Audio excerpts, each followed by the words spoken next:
No encontro passado, igual eu falei, a gente entrou na fenomenologia, que nome difícil, né? No estudo do fenômeno que gerou em nós a emasculação. E nós dissemos que a emasculação significa a castração.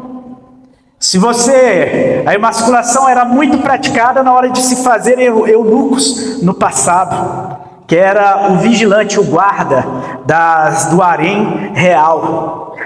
Nós não fomos convidados, não fomos feitos por Deus para caminharmos castrados, não. Nós fomos convidados para sairmos da esterilidade e nós frutificarmos em tudo que nós fizermos.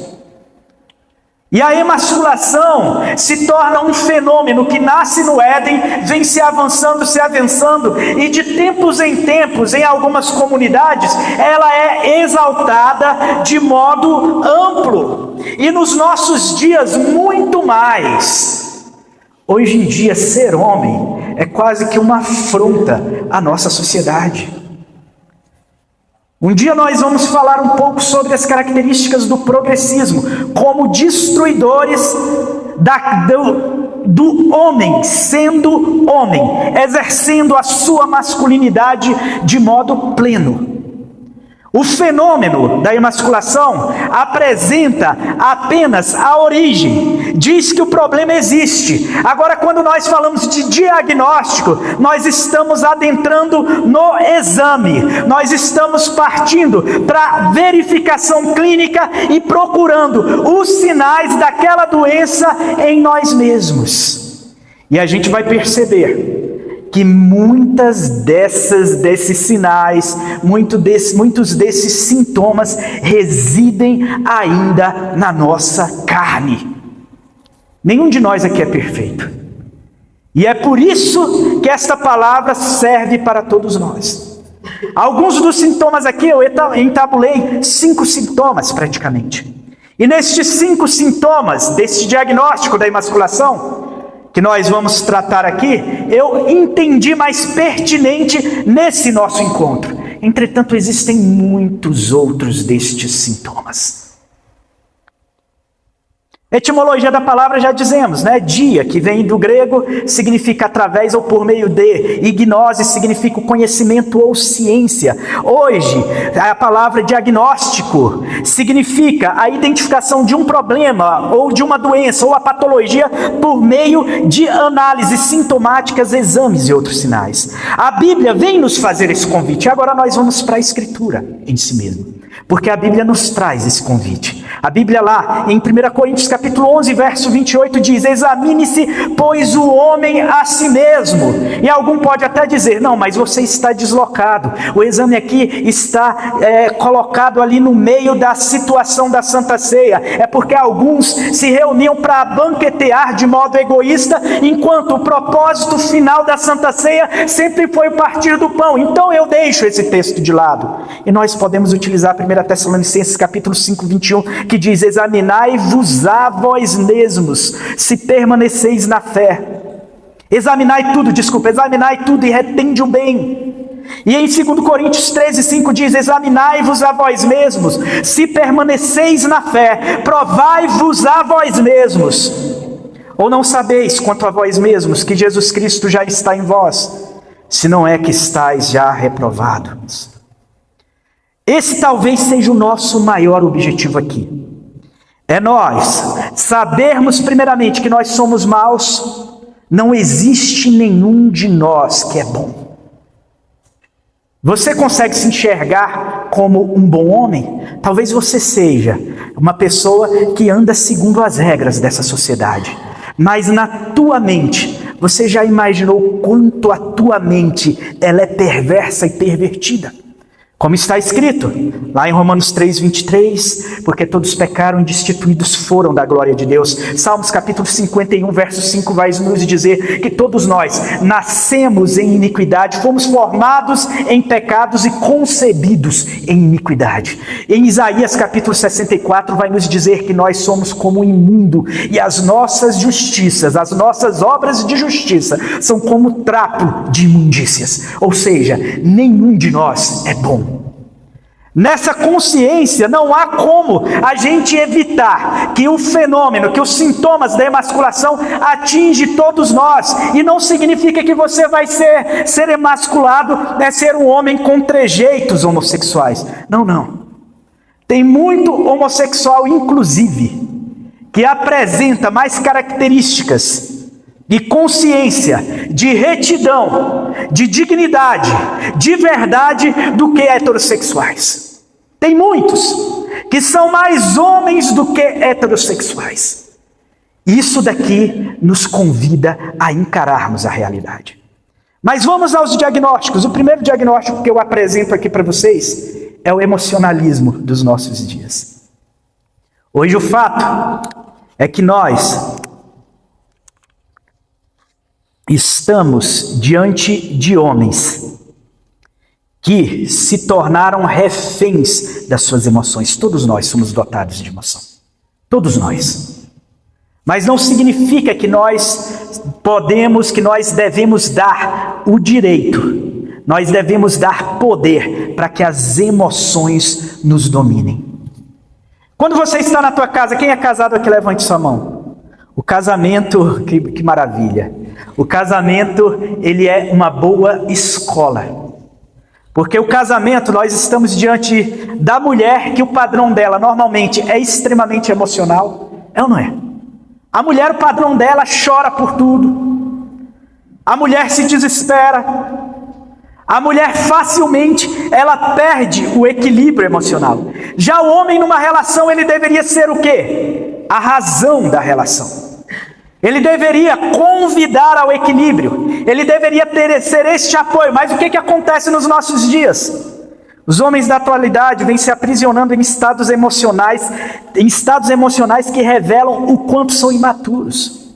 Um homem regido pelas emoções, ele é impulsivo, ele é instável, ele é pouco atrativo, pouco atraente.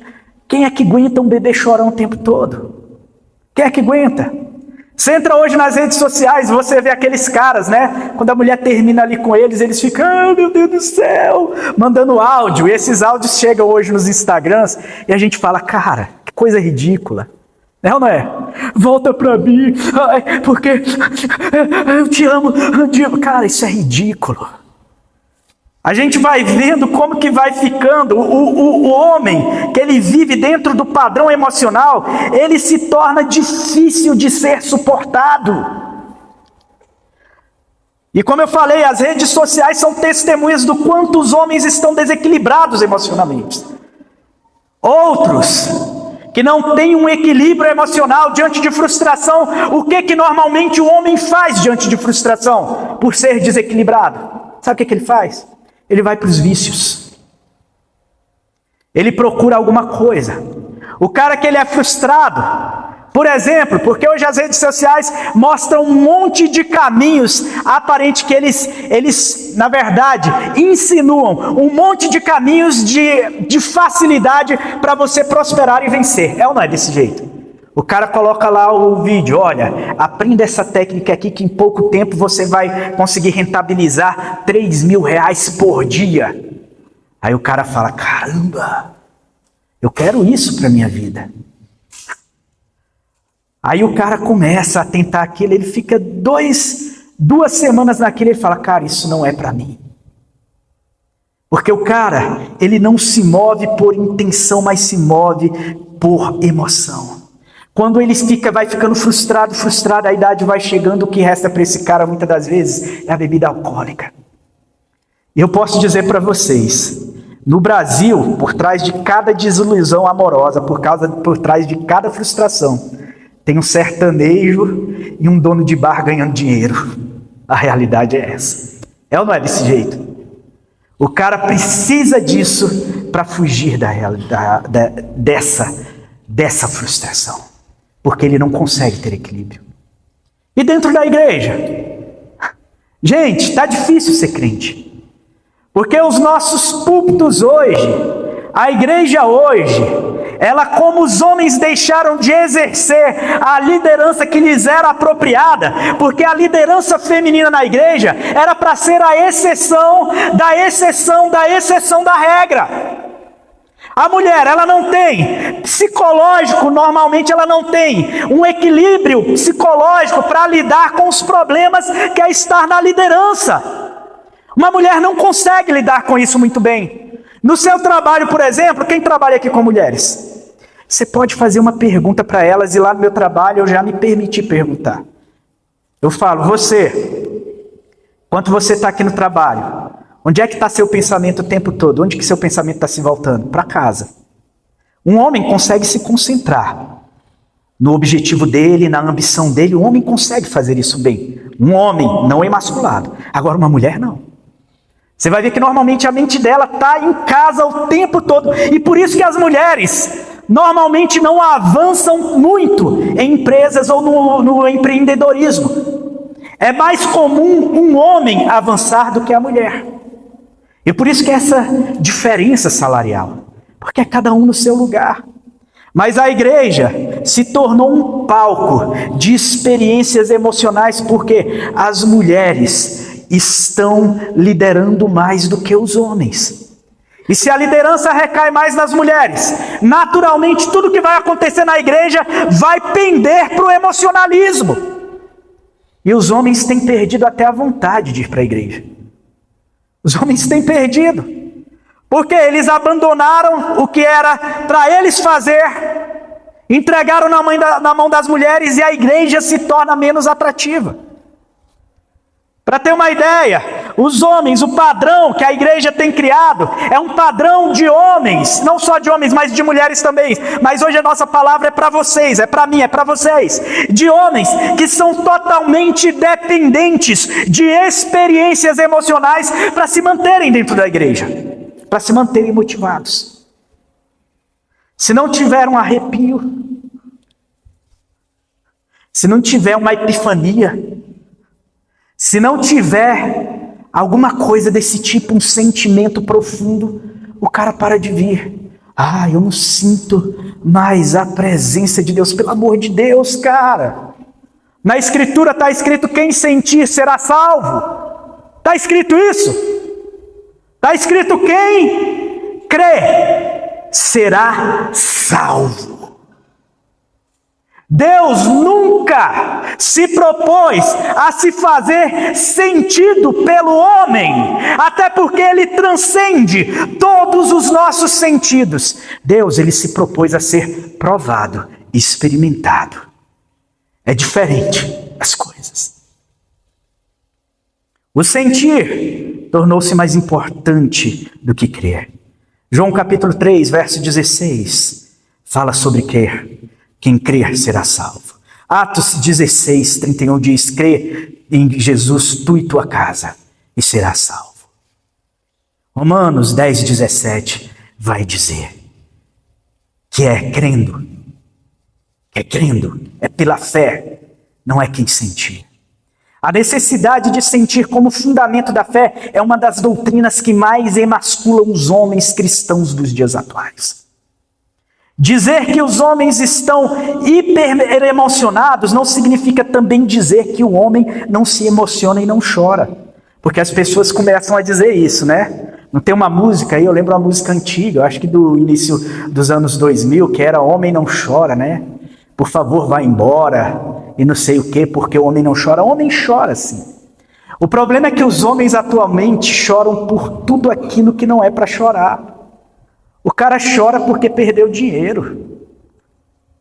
O cara chora por causa de uma frustração. O cara chora porque uma mulher disse não para ele. O cara chora sempre por motivos egoístas, egocentrados. Tudo tem que rodar em torno do ventre dele. É o ensimesmamento do ser. Chorar dessa forma, só por causa dos teus probleminhas, cara, isso é o choro do frouxo. Jesus Cristo chorou. Mas o interessante é que o choro de Jesus foi completamente diferente. Ele nunca chorou por ele mesmo. Eu nunca vi Jesus falando: ai, pai, Como está difícil. Vocês viram isso? Eu sei que às vezes está difícil e a gente tem que correr assim para os braços do Pai. Mas Jesus nunca chorou de modo vitimista ou egoísta. O choro de Jesus sempre esteve direcionado para outrem e para outras situações. O choro de Cristo, por exemplo, diante de Jerusalém, ele chora pela ignorância de Jerusalém. Ah, se tu me conhecesses. Ele olha para aquela cidade que era para recebê-la, e ele fala, ah, se tu me conhecesses, e por isso ele lamenta. Ele chora diante do juízo que estava preparado para aquela cidade. Virão dias em que os teus inimigos te cercarão de trincheiras e te sitiarão. Ele chorou por conta das ruínas futuras daquela cidade. Cristo chorou diante da morte de Lázaro, que era amigo dele. Quem já não chorou pela perda de um amigo? Pela perda de alguém que ama? É um choro justo. Mas ele se move interiormente, principalmente diante da incredulidade dos que o cercavam. E em João 11, ele chega e diz, Lázaro, vem para fora. Cristo nunca foi um homem sem sentimentos, porém ele nunca foi dominado por suas emoções. Nem mesmo na cruz, Cristo lamentou por si mesmo. E ele encontrou forças para consolar e ofertar salvação para quem era um malfeitor e estava do lado dele. Este é o choro de um homem. Eu digo para vocês que eu já chorei como frouxo muitas vezes. Eu sou uma testemunha do choro de um frouxo. Mas em Cristo, a gente sai, a gente dinamiza, a gente sai da questão do nosso problema. O meu problema, eu entrego para Ele. E eu deixo nas mãos dEle. E agora eu me envolvo com questões que normalmente são alheias a mim. É impressionante isso. A maioria de nós vive de modo egoísta. Ema, cada um com seus problemas. Ema, cada um com seus problemas. Mas não entende que nós nascemos foi justamente para amar ao outro como a nós mesmos. Nós nascemos para o exercício do amor, principalmente fora de nós, porque o exercício do amor dentro de nós, isso é natural para qualquer um. Um suicida não se mata por não se amar. Ele se mata porque ele se ama demais. Ele não suporta mais a sua dor. Se ele fosse um cara, se fosse um masoquista que amasse dor, ele estava ali sentindo a dor e fala, agora é que eu estou me regozijando, agora é que eu estou feliz. Mas a dor dele interior faz com que ele entre em estado de desespero a ponto de tirar a própria vida. Então não é desamor que faz um suicida se matar, não é desamor por si mesmo, mas é amor por si mesmo, desespero, desejo de que aquela dor se sane. Por isso que amar ao próximo como a si mesmo, porque Deus ele já deixou claro que uma coisa que nós sabemos fazer é nos amar. Se eu bato meu dedinho na quina, aqui não é o pastor Elcio que sente, é sempre eu que sinto. Eu sei muito bem do que eu sinto e eu estou o tempo todo me voltando para mim. Na tua casa, o que tua esposa faz, ou que o teu pai ou tua mãe faz, ou que alguém faz com você, normalmente você já se coloca como vítima. Fala, ela não, está me interpretando errado, as coisas não são assim, sempre você se volta para si mesmo. A gente tem quase que uma idolatria pela nossa autoimagem. É quase que, isso é diabólico.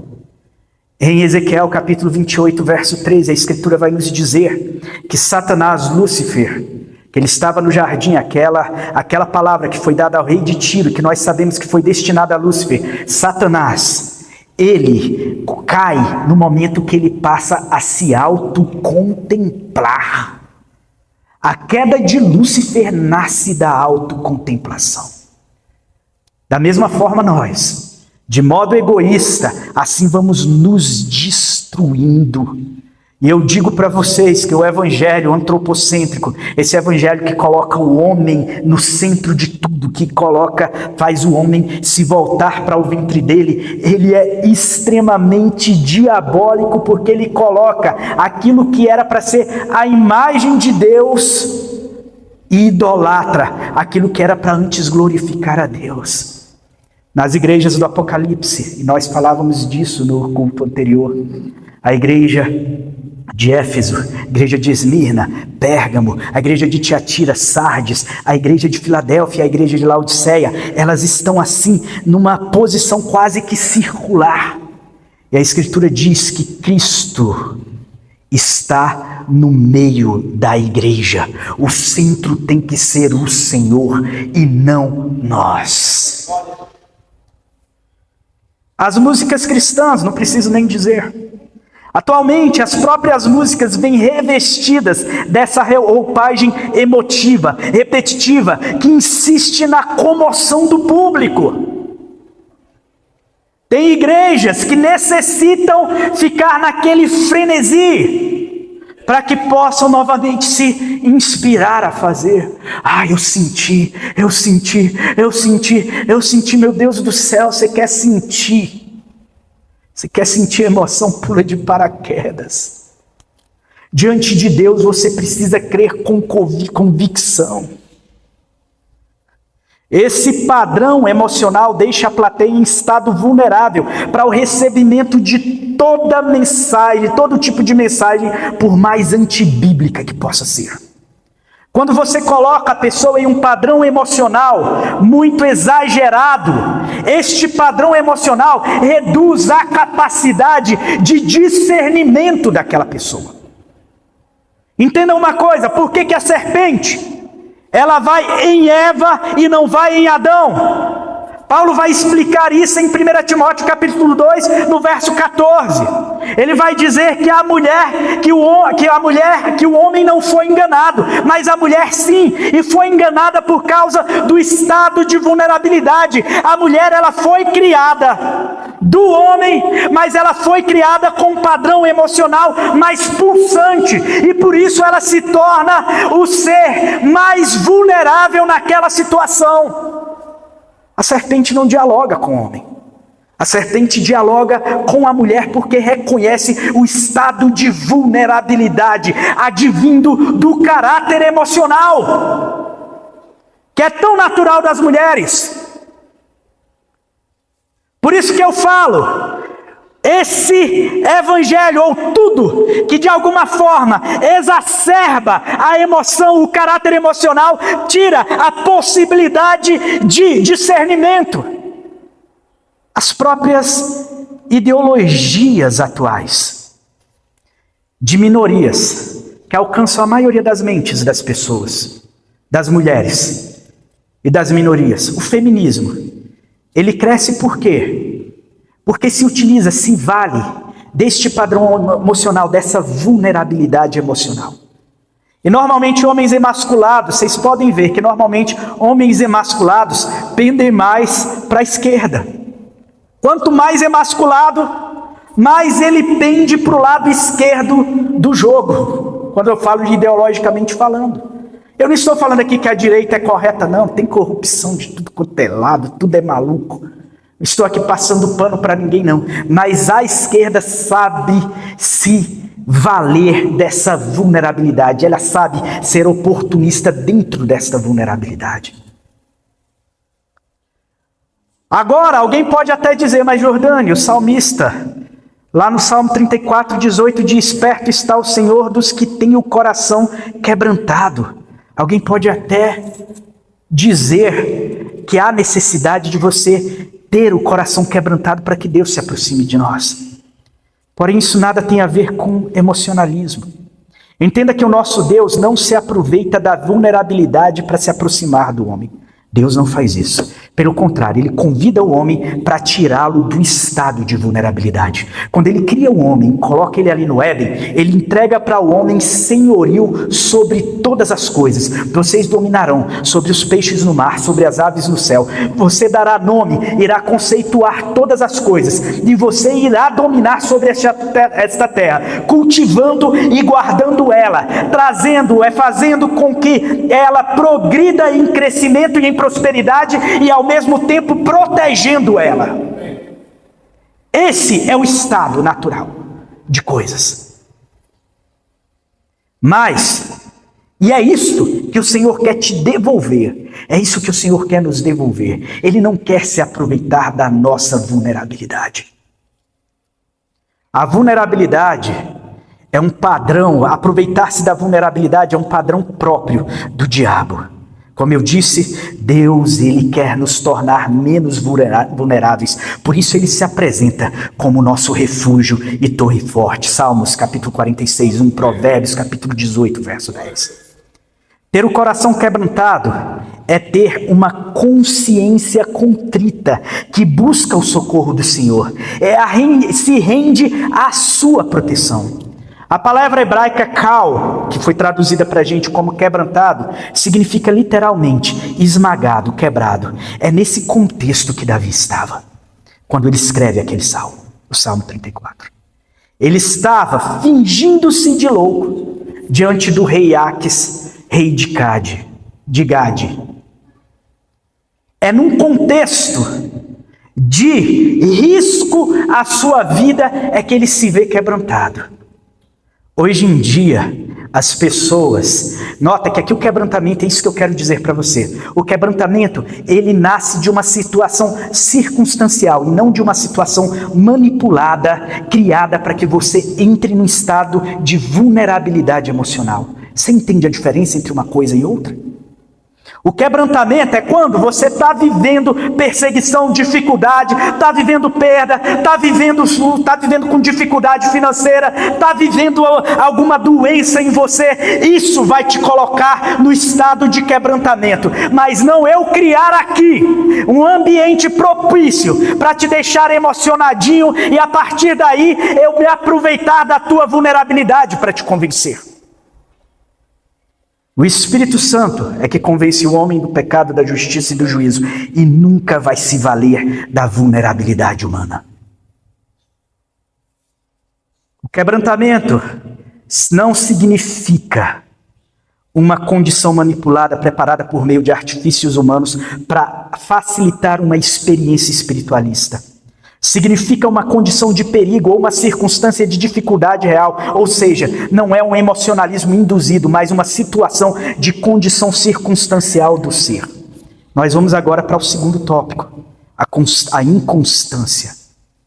A inconstância é mais um sinal que demonstra a emasculação humana.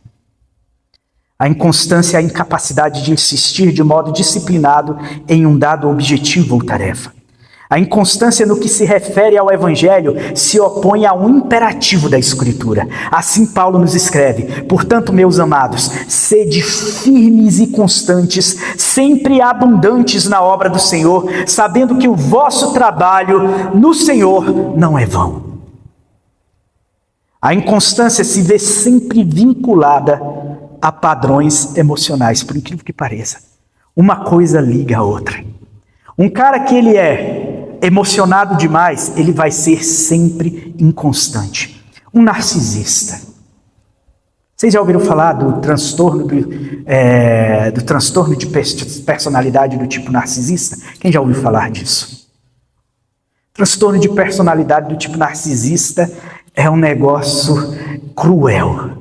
Porque o cara, ele é um cara inseguro, ele é um cara imaturo, mas um cara tão ensinesmado, que ele, quando ele olha, por exemplo, para uma vítima, ele faz de tudo para conquistar, ele fica empolgado, ele conquista aquela mulher, ele dá presente, ele faz aquela mulher a mulher da vida dele. Quando a empolgação começa a passar, e isso começa a passar em poucos meses, ele vai se desinteressando,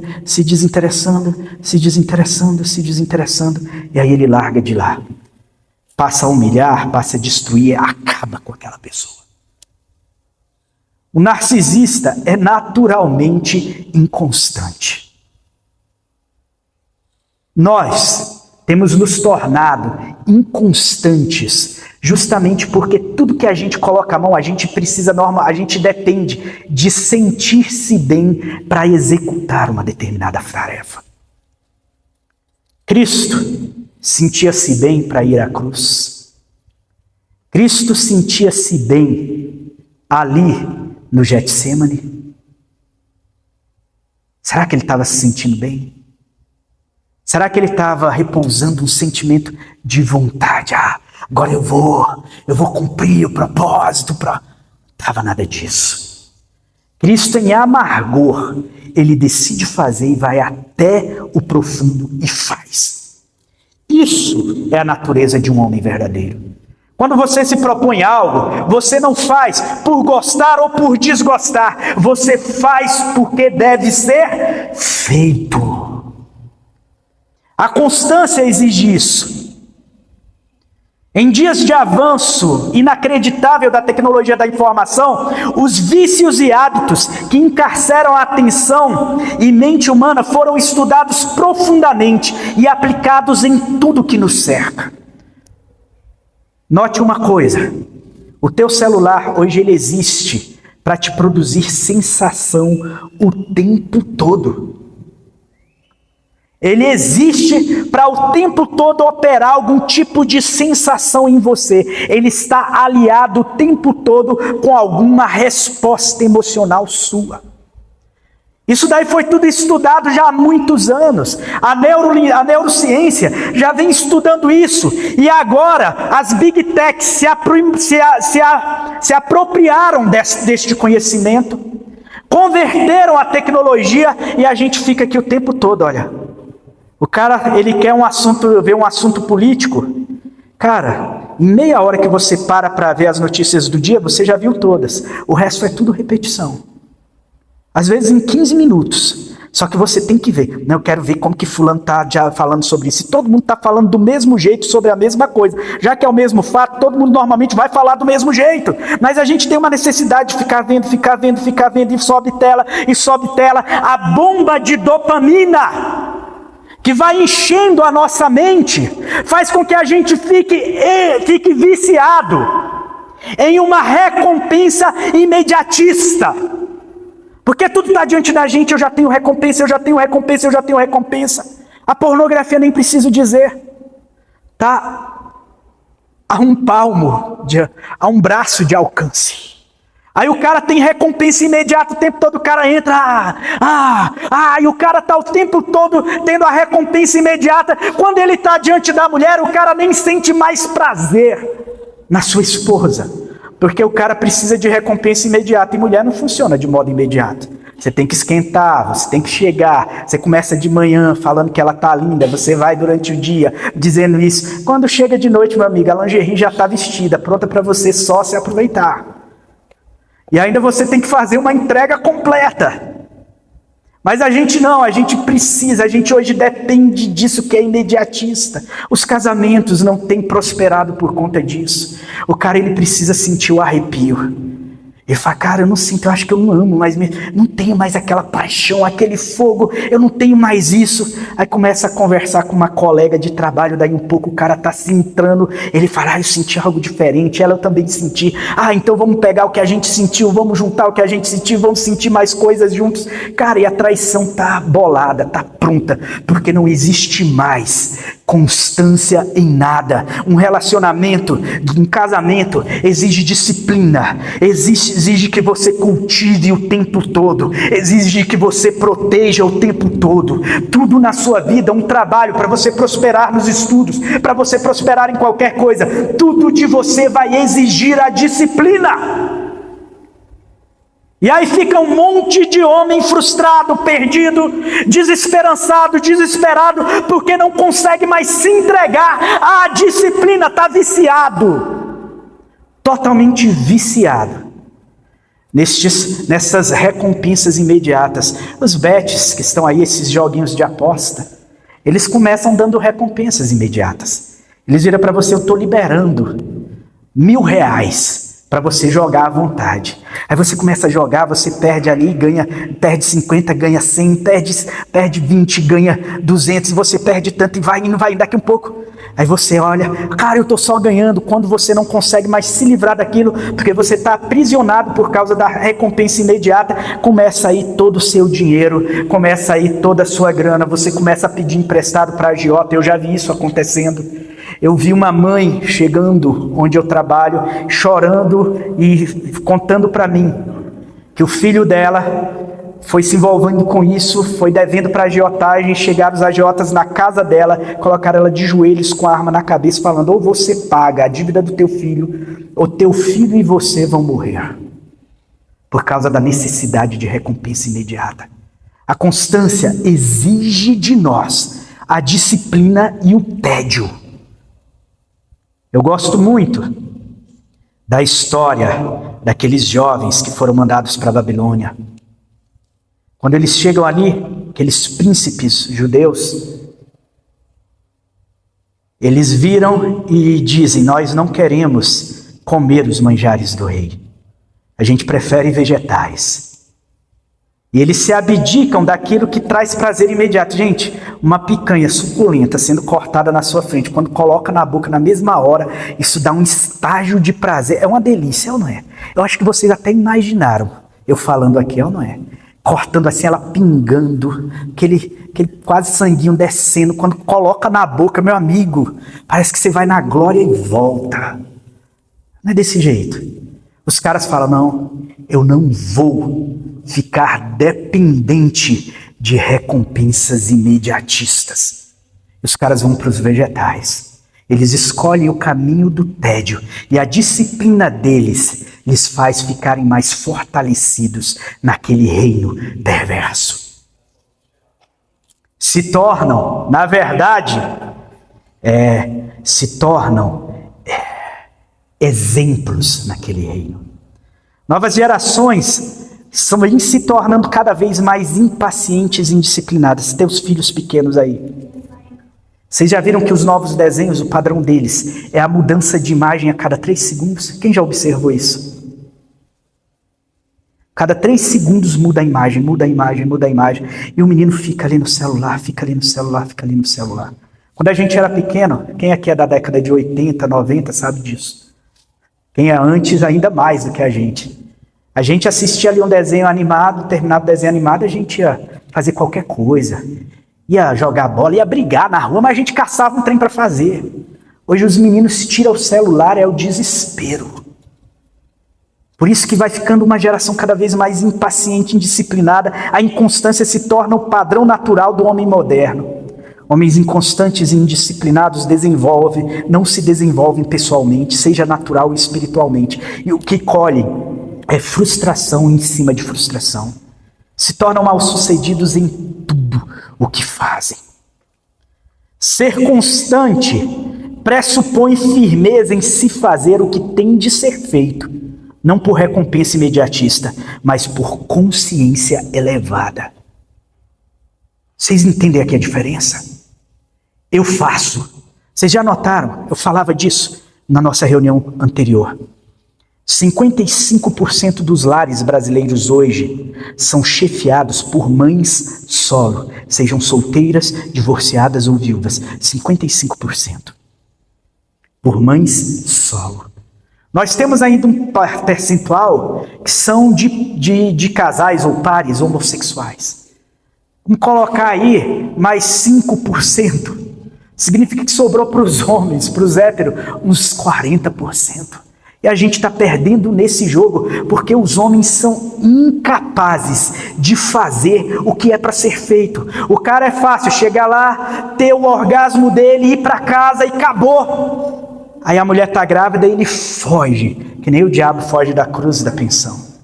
E num tempo como o nosso, que se o cara não paga pensão, vai pro avô. Se não tem, se o avô não tem dinheiro, vai pro irmão. Acaba quem não tem nada a ver pagando pensão por aquele irresponsável emasculado, por aquele frouxo, por aquele moleque que precisa atender a sua libido.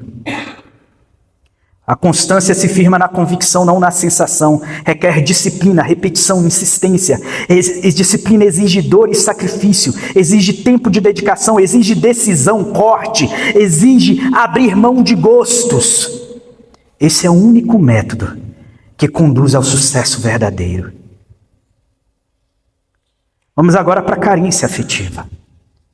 Eu começo a carência afetiva lendo 1 Coríntios 13. Que diz o seguinte: o amor é sofredor, é benigno, o amor não é invejoso, o amor não trata com leviandade, não se ensoberbece, não se porta com indecência, não busca os seus interesses, não se irrita, não suspeita mal, não folga com a injustiça, mas folga com a verdade, tudo sofre, tudo crê, tudo espera, tudo suporta. A carência afetiva, ao contrário disso, reflete desequilíbrio emocional, típico de alguém que é imaturo.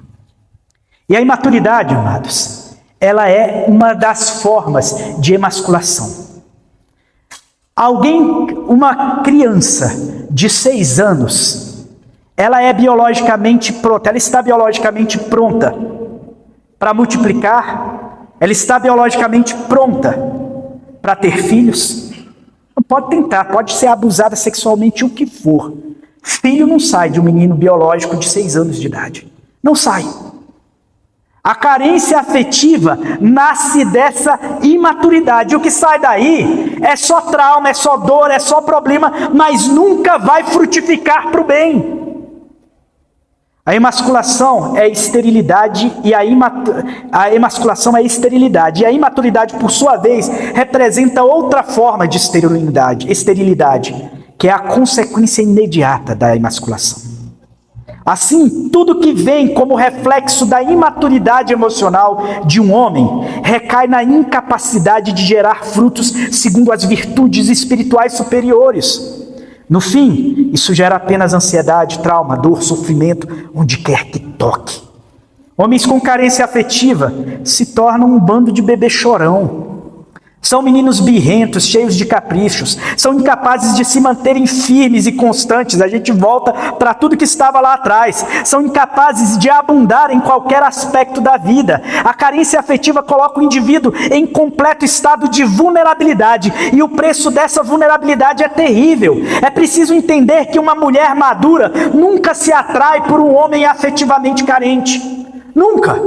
Para quem é solteiro aí, ou você amadurece, ou você vai passar o resto da vida solteiro. Por outro lado, as mulheres manipuladoras e perversas verão uma oportunidade clara de se darem bem. Vão comer de graça, vão viajar, vão arrancar tudo que esse cara construiu, vão ganhar muito vendendo packs em plataformas aí digitais, como OnlyFans, como outras coisas. Tem mulher ganhando dinheiro vendendo pé, tem uma que vende parte do corpo ali, uma fotinha, e está ganhando dinheiro.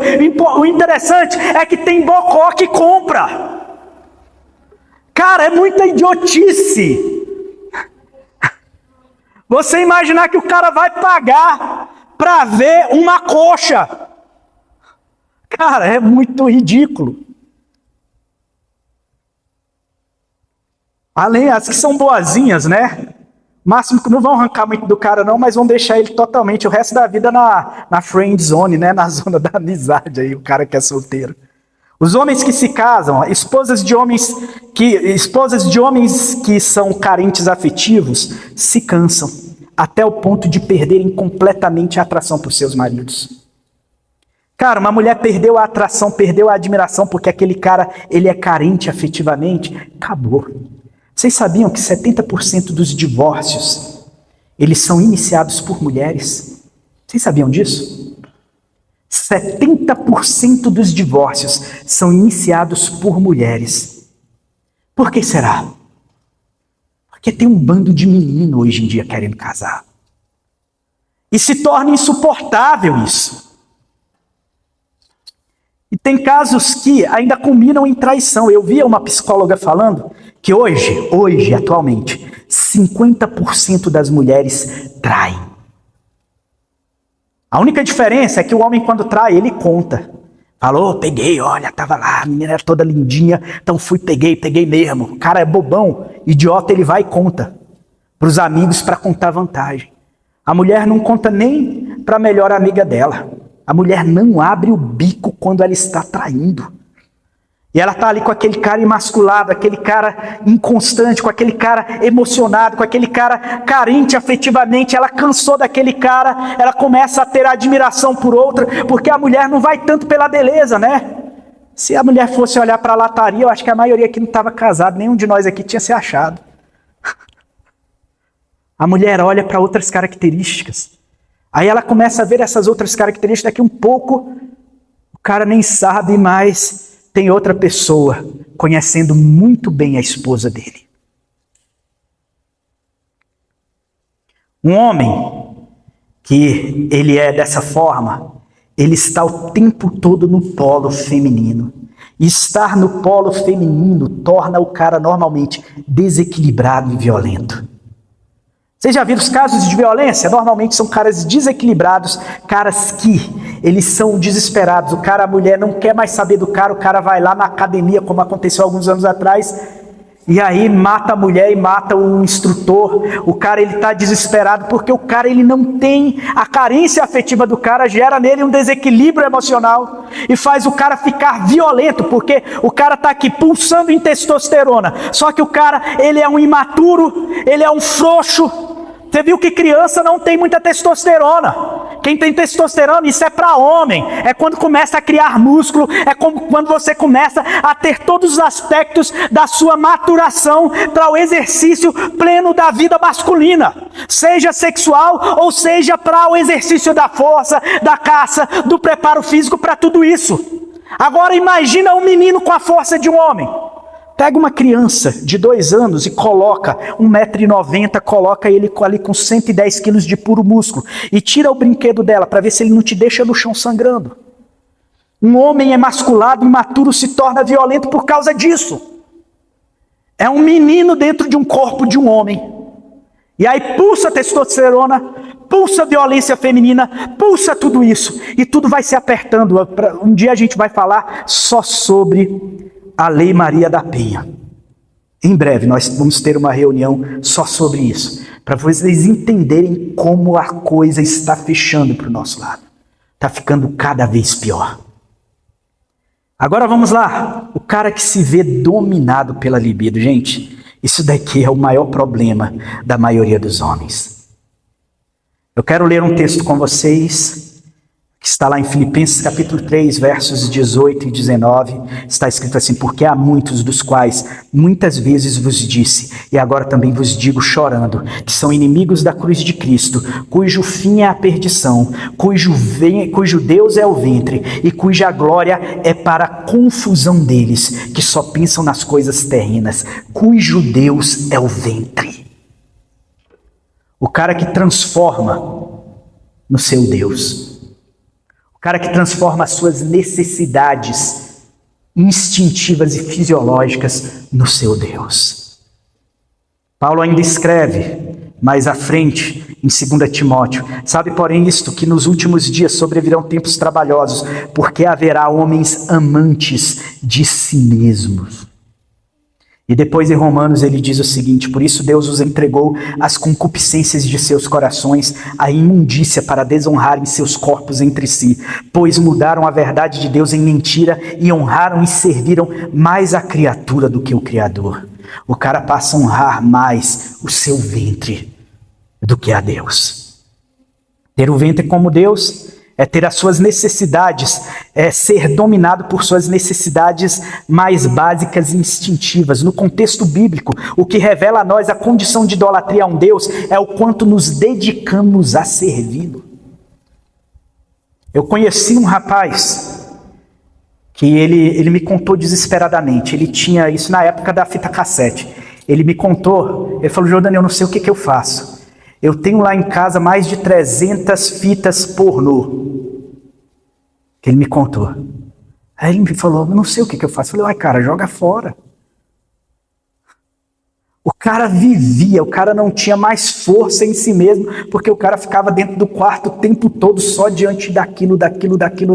O cara não fazia mais nada, porque era totalmente refém da libido. No nosso tempo, Alguns estudos indicam que 98% dos homens foram submetidos a algum tipo de pornografia. Esse que vos fala aqui, a primeira vez que eu tive contato com pornografia, eu tinha 8 anos de idade. Eu era muito novo. A maioria hoje, com 4, 5 anos, está tendo contato. Porque na minha época, você tinha que achar a revistinha de um coleguinha que achou do tio e tal para ter. Hoje em dia não, está tudo na palma da mão. Os meninos estão tendo acesso a todo tipo de conteúdo e mais. Estudos indicam que entre 30% e 90% das mulheres também já consumiram esse tipo de conteúdo. O negócio vai ficando sério, gente, pro nosso lado. Eu vou dizer para vocês, Sodoma e Gomorra era um antro de santidade perto da gente hoje. Sodoma e Gomorra, a gente entrava lá fazendo quase que o sinal da cruz, se comparar com o que vive hoje. Porque hoje o negócio está muito, mas muito pior. A maior parte da nossa geração se vê refém da libido, especialmente os homens. Dentre incontáveis problemas que isso pode gerar, a verdade é que esse estado coloca o homem contemporâneo também em situação de vulnerabilidade nunca vista antes. E mulheres perversas têm desfrutado dessa vulnerabilidade. Vou contar um caso rapidinho aqui. Eu cuidava de um processo entre 2009 e 2010, e a minha principal testemunha era um rapaz, que era ex-companheiro da pessoa que entrou na justiça contra o meu cliente. Então, minha principal testemunha era o ex-companheiro dela. Essa mulher, sabendo que ele ia depor e que ia perder o processo com o depoimento dele, ela disse que brigou com o namorado, vai na casa dele chorando, vem naquela vulnerabilidade toda. O homem vai, coloca no ombro, ela chora e tudo. Depois que terminou de chorar, tomou um banho. Depois que tomou esse banho, saiu, foi um pouquinho à frente lá, andou um pouco, se distanciou um pouco da casa dele. Tomou o banho, se jogou para ele não aguentou e pegou a mulher. Depois que ele teve a relação com ela, manteve intimidade com ela, ela saiu, andou um pouco, foi lá na frente, se jogou de uma escada, se machucou toda, propositalmente. Foi na polícia e disse que tinha sido estuprada. Eles coletaram material genético, ela entrou em contato com esse rapaz, que é testemunha nesse meu processo, e disse o seguinte: se você comparecer lá, eu vou dizer que reconheci. E material genético, 99,999% está comprovado que foi o cara mesmo que estuprou. E quando se fala de crime de estupro, é a palavra da vítima, porque o crime de estupro ele não acontece na frente de todo mundo. Ninguém chega aqui e fala, vou estuprar uma mulher. Ia tomar um cacete e ia morrer aqui na mão dos machos que tem aqui na igreja. É ou não é? Cara, eu virei para ele e falei, não, cara, não preocupa não, eu dou outro jeito, não precisa vir. Como que esse cara vai fugir de uma condenação simplesmente porque ele foi refém da libido dele? Se aquela mulher chegando e ele sabendo que ela já está contra o cara com tudo, se ele manda ela para longe, nada disso teria acontecido. Mas o cara que é refém da libido, ele se torna vulnerável, inclusive para as mulheres perversas. Uma mulher oportunista irá agir diretamente nessa vulnerabilidade. Ao mesmo tempo, mulheres que não são perversas serão vítimas também de homens assim, estupradores, pedófilos, que são crescentes hoje. Todos esses caras são reféns da libido. Nós precisamos ou não ser diferentes desses caras. Um homem que tem domínio sobre a sua libido, que não tem domínio sobre a sua libido, está sujeito a incontáveis abismos. Em nossos encontros posteriores, lá na frente, a gente vai conversar um pouco sobre a perversidade feminina. O quinto diagnóstico, a necessidade de validação. Porém, Atos capítulo 5, verso 29, porém respondendo Pedro e os apóstolos disseram, mais importa obedecer a Deus do que aos homens. Uma das características mais marcantes que vemos na maioria dos adolescentes é a necessidade de validação.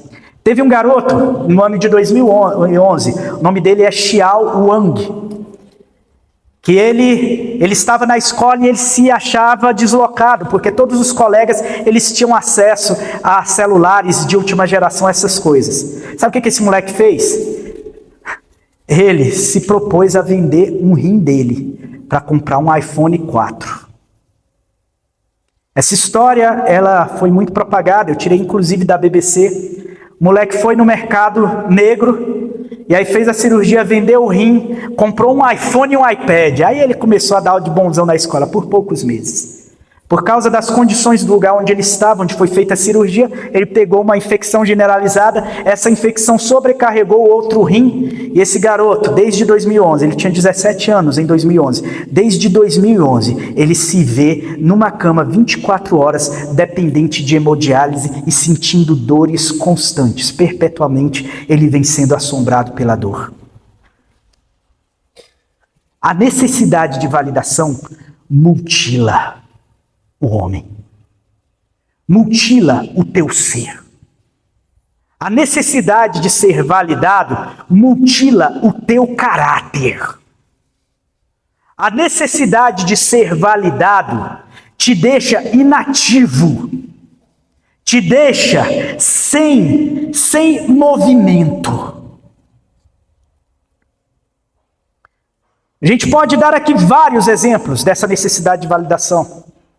Quando, por exemplo, você está entre amigos lá no teu trabalho e você cede a comentários impróprios. Por que você cede? Por necessidade de validação. Você cede por isso. Porque você precisa, mas eu estou junto do meu chefe. Pô, ele falou ali, eu não vou contrariar o meu chefe. Cara, você não precisa disso. Você está se mutilando quando você faz isso. Quando mentem ou enganam para se manterem vinculados a um grupo. Isso é tão comum. E lembrem, a necessidade de validação é mais comum em adolescentes. O caminho para os vícios normalmente passa pela necessidade de validação. Quantos homens deram o primeiro trago para se sentirem aceitos no grupo? Quantos homens deram a primeira cheirada na carreira de cocaína para se sentirem integrados à turma? Um dos meus melhores amigos, um amigo de infância, que a gente brincava, eu era amigo dele desde os 3 anos de idade. E ele era um cara que tinha muito essa necessidade de validação. A última vez que eu vi foi um dia antes dele morrer. Ele chegou lá em casa desesperado. Falou, Dani, ele me chamava de Dani, me ajuda aqui, vamos lá em casa e tal e tal. Aí quando eu vou até a casa dele estava uma bagunça, a mulher dele já não estava lá, porque estava se tornando uma situação insuportável, e ele estava tentando desmontar um micro-ondas, porque na mente dele havia uma câmera, os irmãos da mulher dele tinham colocado uma câmera para poder, de alguma forma, denunciar ele para a polícia por alguma coisa que ele imaginava, ele nem sabia tudo, ele estava tão descontrolado. Eu virei para ele e falei, irmão, não vou falar o nome dele, mas eu falei, irmão, o que está acontecendo? Falei, cara, tu usou alguma coisa? Porque os olhos dele estavam estranhos, ele estava muito eufórico, ele estava daquele jeito. Ele falou, cara, eu cheirei hoje. E ele se tornou um cara viciado por necessidade de validação. Isso era uma quinta-feira quando isso aconteceu. Na sexta-feira, ele deu outro surto psicótico decorrente do uso das drogas. Ele começou a destruir uma câmera, uma clínica de odontologia que fica ali na comercial da quadra 2. Os policiais chegaram, deram um tiro de taser nele, o coração dele já eufórico, acelerado, não suportou o tiro de taser, ele caiu morto. A minha idade ele tinha. Isso aconteceu há 2 anos. Há 2 anos. A necessidade de validação mutila e nos deixa inválidos. Tendo visto esses sintomas, agora a gente vai para umas estratégias rápidas para que a gente possa se livrar disso. Vamos começar com tratamento para o emocionalismo? Porque uma vez que está diagnosticado, vamos tratar esse negócio. Primeiro, precisamos entender que o homem precisa tender mais para a razão. Olha aqui, homem, psiu, ei, você tem que ser menos emocionado. Eu não estou dizendo que você não tem que ter emoções, entenda isso, mas você precisa ser menos emocionado. Entendeu? Faça uma leitura de si mesmo. Caso o seu padrão de lidar com as coisas, de reagir às pessoas, seja desequilibrado, tente encontrar a origem em si. Talvez a origem seja até hormonal. Eu já vi muitos caras que eles estão o tempo todo emotivos, estão o tempo todo cheios de milindres, e às vezes o problema é que eles estão com alguma descompensação hormonal. Homem, dependendo da idade, precisa de reposição hormonal. Não é só mulher não, gente. E homem tem uma dificuldade de ir no médico para descobrir o que está de errado. Daqui um pouco o cara está o tempo todo chorando, tudo para ele entristece. Cara, isso não está normal se o cara está muito desse jeito. Você precisa buscar, talvez, orientação médica. Observe também se a sua postura é sempre defensiva ou agressiva. A atitude masculina deve ser temperante, mansa, tranquila, não desesperada. A mulher que é desesperada, né? Eu tô meio surdo. Eu fiz agora um exame de audiometria, eu tô com uma audição de 60 anos. Entendeu? Aí lá em casa quem escuta as coisas é a mulher, né? Quem escuta, né? Acontece alguma coisa lá fora, coitado de mim. Ela que me avisa. Jordano, estão mexendo lá fora. Entendeu? Quando acontece alguma coisa, esses dias tinha um gato no motor do carro. Para a mulher, o gato no motor do carro é alguma coisa extrema que está acontecendo. Amor, tem alguém lá mexendo no meu carro, alguém entrou no carro. Calma, mulher, eu vou ver. E desesperada, não, a gente mantém o equilíbrio. O homem é chamado para isso. Se você não mantiver o equilíbrio, nem a tua mulher vai se sentir segura perto de você. Você precisa ser o porto seguro da tua mulher, dos teus filhos, da tua família. Você entende a responsabilidade disso? E um cara emocionado demais, um cara que é muito emotivo, não consegue ser isso. Ele o tempo todo, a mulher começou a falar alguma coisa, ele já está se sentindo tocado. Ai, ela não devia ter falado assim comigo. O cara está o tempo todo cheio de não me toque. Homem não precisa ser assim. Homem não é frouxo. Não me toque é coisa para mulher.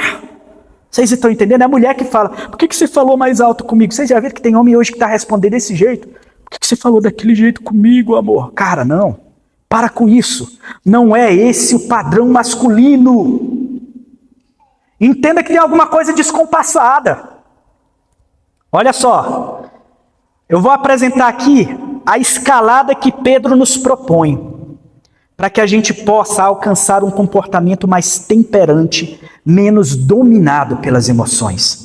Isso está lá em 1 Pedro, no capítulo 2, no capítulo 1, 2 Pedro 1, versos 5 a 10. Ele diz assim, e vós também, pondo nisto mesmo toda diligência, acrescentai à vossa fé a virtude, e a virtude a ciência, e a ciência a temperança, e a temperança a paciência, e a paciência a piedade, e a piedade o amor fraternal, e o amor fraternal a caridade.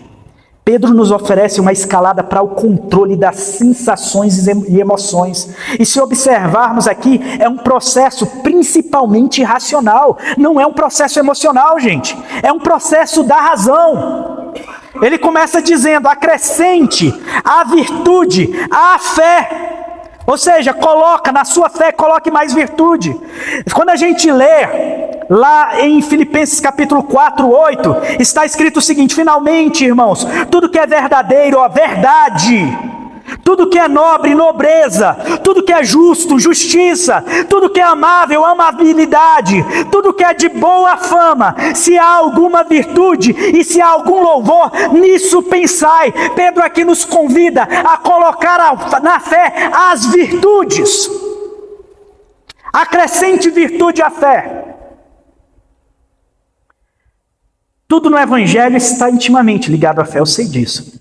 Romanos 3,8, Romanos 5,1, nós somos justificados pela fé. Efésios 6,16, porque a fé se manifesta como escudo, mas precisamos acrescentar à fé a virtude. Mas não somente a virtude, precisamos acrescentar a ciência, o conhecimento. Um violonista virtuoso, está ali, eu agradeço o João que veio aqui junto com o Renato. Muito obrigado, gente, por isso que vocês têm feito aqui por nós. Mas um guitarrista, um violonista virtuoso, ele precisa o tempo todo estar buscando o conhecimento. Ele precisa o tempo todo estar se aprimorando. Quando você acrescenta conhecimento à virtude que já está acrescentada à fé, você alcança cada vez mais perfeição. Olha a escalada. Busque conhecer, busque se interagir com o conhecimento, busque se disciplinar no conhecimento, seja de qualquer coisa que você faça na tua vida. Isso vai fazer com que você vá vencendo os padrões emocionais, inclusive de desistência. À ciência acrescentai a temperança. Temperança é equilíbrio, é moderação. Um homem pode crescer em conhecimento e em virtude e ser diligente quanto à fé e ainda assim não manter-se equilibrado. Logo, a temperança está no centro do caráter cristão. Pastores hoje têm caído por falta de temperança. São homens de fé, são homens virtuosos, são homens de muito conhecimento, mas a temperança lhes derrubou. Nós tivemos um caso há pouco tempo, poucos dias, há poucos meses, de um pastor que ele foi tirado da sua igreja porque na falta de temperança ele submetia os seus irmãos, a sua igreja a todo tipo de humilhação e subjugava aquela igreja a todo tipo de humilhação. Logo, a temperança está no centro. Um homem só é de fato homem se consegue ser equilibrado em tudo que faz. Eu sei que essa é uma virtude difícil, principalmente em dias difíceis, mas por isso que ela se faz mais necessária. Acrescentai a temperança paciência. A paciência, ela nasce no meio do solo da dificuldade. Tiago vai dizer, tende por motivo de grande alegria o passardes por diversas tentações, porque a prova da vossa fé gera paciência, e a paciência precisa ter ação completa, para que sejais íntegros e perfeitos, sem lhes faltar coisa alguma. Então acrescente a temperança à paciência, e a paciência acrescente a piedade. Piedade aqui é religião.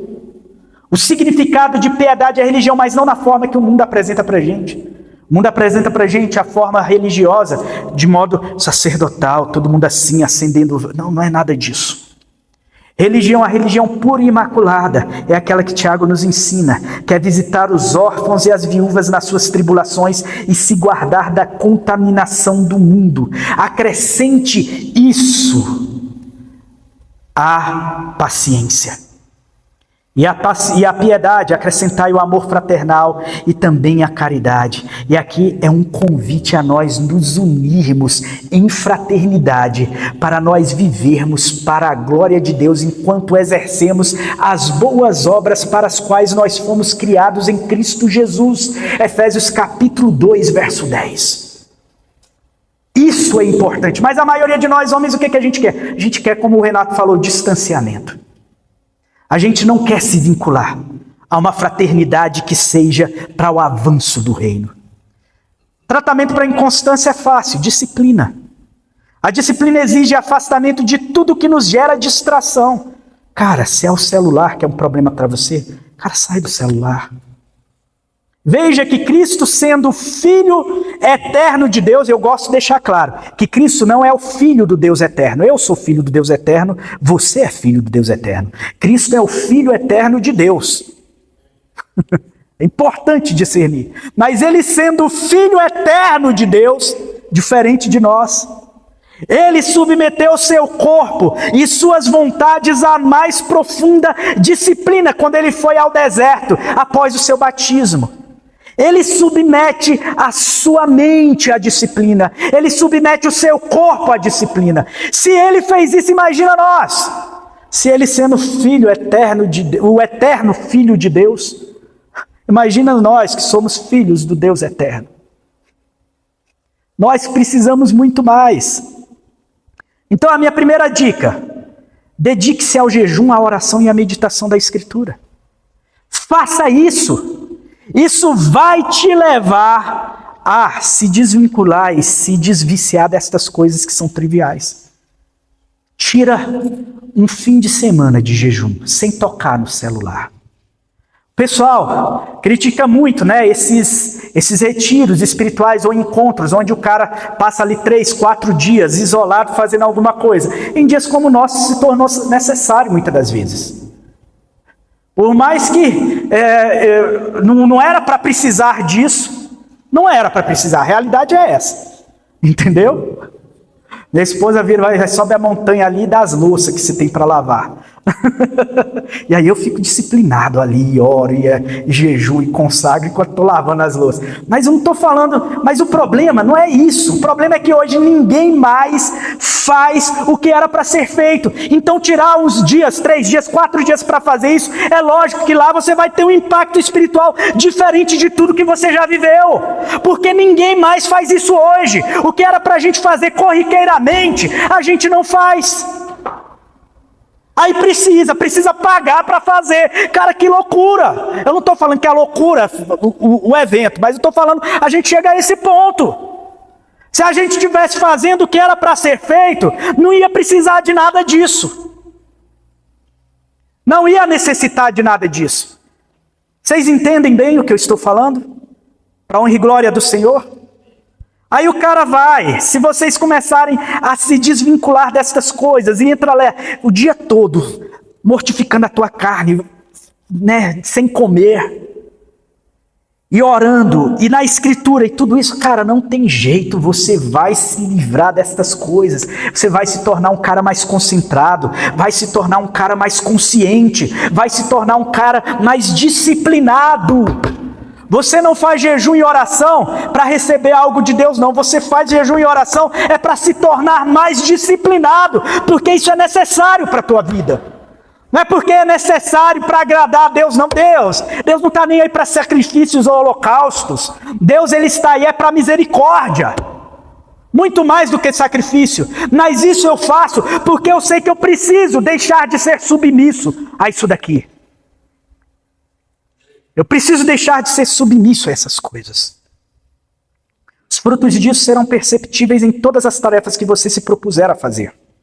Você terá mais tempo para empreender, para trabalhar, para estudar, para resolver problemas. Você terá mais tempo para se desenvolver pessoalmente, tanto espiritual quanto naturalmente. Isso resultará em mais tempo para se dedicar à família e, sobretudo, você vai se livrar desses vícios e representará mais tempo para você se dedicar à obra do Senhor. Segundo conselho, envolva-se mais em atividades em sua igreja ou comunidade religiosa. A Escritura nos diz, né, e consideremos uns aos outros para nos estimularmos. Olha, estimularmos ao amor e às boas obras, não deixando a nossa mútua congregação como é costume de alguns, antes admoestando-nos uns aos outros, e tanto mais quando vedes que vai se aproximando aquele dia. Congregar conduz à constância. A inconstância representa a estagnação e a atrofia do ser, e o congregar é um estímulo. O Diguinho é fisioterapeuta, ele não está aqui hoje. Mas quando você está com o nervo atrofiado, o que você faz com esse nervo, com esse membro? Você precisa estimulá-lo. Muitos homens hoje estão totalmente atrofiados em todas as áreas da vida, porque não tem mais estímulos. Aqui, gente, é um ótimo lugar de ser estimulado. Aleluia! É um ótimo lugar para você ser estimulado. Mas não, você quer viver só, quer viver solitário. Cara, você vai estagnar, você quer viver só por tua consciência, você vai estagnar, você vai ficar totalmente atrofiado. Permita-se congregar. Eu não estou falando aqui na ICAD não, onde você congregar, na tua comunidade, participe dela, esteja mais ativo nela. Homens têm uma dificuldade enorme de se compromissar com as atividades congregacionais. Nossa, é difícil, cara. Desde sempre as igrejas são mais frequentadas por mulheres. Desde Jesus, ele estava mais cercado de mulheres do que de homens. Entendeu? Por quê? Porque a gente precisa voltar para esse ambiente. Tratamento para carência afetiva, gente. 1 Coríntios 13. Observar as características do amor segundo a verdade do Evangelho se faz suficiente para se libertar dessa amarra. O amor. Calma aí. Deixa eu continuar aqui. Desculpa, gente. Perdi aqui. O amor requer amadurecimento, enquanto a carência afetiva é sempre imatura. O amor tudo sofre, tudo crê, tudo suporta. Já a carência afetiva é sempre desesperada e egoísta. Trate-se aprendendo a amar como Cristo amou, de modo entregue e desinteressado, sem cobranças, sem exigências. Decida apenas viver o amor. Isso te livra da carência afetiva. Não, eu só vou entregar para minha mulher se ela me entregar de volta. Só vou amar meu pai se ele me amar de volta. Cara, para com isso. Vira homem. Ame por amar. Agora, o homem que é dominado pela libido. Tratamento está também sempre aliado à disciplina e à mudança comportamental. Primeira coisa, fuja de tudo aquilo que te incentiva a uma vida sexual, de sexualidade promíscua e vazia. Hoje nós temos acesso a todo tipo de conteúdo inapropriado e impuro ao alcance das nossas mãos. Por isso, nosso tempo exige muito mais esforço nesse sentido. Eu recoloco, jejum, oração, você se disciplinar dessa forma já vai te libertar. Ao homem solteiro, eu dou uma dica, se você é incontinente, se você não consegue se libertar, se programe, se desenvolva pessoalmente para se casar o mais rápido possível. Encontre uma boa pessoa, aprenda a discernir uma boa pessoa e se case. Você fica a vida toda incontinente, não vai adiantar nada, aí vive cheio de culpa. A gente sabe que hoje está mais complicado, mas um dia a gente vai falar só sobre esse assunto com os solteiros. Aos casados, o nosso conselho é que você se aproxime mais da sua esposa. Não é bom ficar muito tempo sem intimidade. O homem casado precisa estar próximo, em contato, sentindo a pele, sentindo o cheiro. A intimidade do casal é um manancial nessa vida desértica. Beba disso. Cara que fica muito longe da esposa, ela fica cheia de não me toque, cara. Tenha uma conversa com ela. Ajuste as coisas que precisam ajustar. Não fuja do confronto e não fuja do diálogo. Resolva a situação e beba da fonte que está diante de você. Aproveite bastante. Por último, não se deixe influenciar por más conversações. E por tudo aquilo que é impuro, de impuro que pode bombardear a sua mente. Está assistindo a um vídeo e percebeu que ele esboça sensualidade, larga o celular, vai fazer outra coisa. Corra para a presença do Senhor. Está no meio de colegas de trabalho ou de escola, que o assunto começa a tocar em uma sexualidade depravada, saia do ambiente imediatamente, vigie os teus olhos e os demais sentidos. Em última instância, fuja mesmo. Lembre-se do exemplo de José, diante da mulher de Potifar. O tratamento para a necessidade de validação. Contra a necessidade de validação, a gente tem que considerar, sobretudo, a obediência a Deus. Os apóstolos, mesmo submetidos a perseguições, chacotas, a escárnio e até a morte, eles se mantiveram firmes. Entendam o seguinte, os cristãos primitivos, eles eram uma piada. Vocês acham que não? Que eles não eram uma piada? Para a multidão toda eles eram uma piada. Eles eram colocados nas arenas para ser devorados pelas feras, para a diversão dos romanos. Pensa nisso. Mas os caras se mantiveram, mesmo sendo uma piada. Você não está aqui para ser validado por ninguém. Você precisa ser validado e aprovado pelo teu Deus. Como está escrito em 1 Tessalonicenses 2,4, mas como aprovados de Deus, para que o Evangelho nos fosse confiado, assim falamos, não para agradar a homens, mas a Deus que prova os nossos corações. Essa validação tem que ser em essência, tem que ser na consciência. Nós temos que ser aprovados por Deus e não validados por ninguém. O cara que se torna isso, ele se torna exemplo. Eu acho legal, né? Que para a igreja de Pérgamo é dada a estrela da manhã. É dado um norte. Aquela pessoa que se posiciona diante de Deus sem precisar da validação de ninguém, sendo genuíno, essa pessoa, ela se torna um referencial onde quer que ela chegue. As pessoas vão buscar o teu conselho sem você precisar tentar ser validado por ninguém. Quem é validado é menino. Homem se torna um ponto de referência onde quer que chegue. E é para isso que o Senhor te chamou.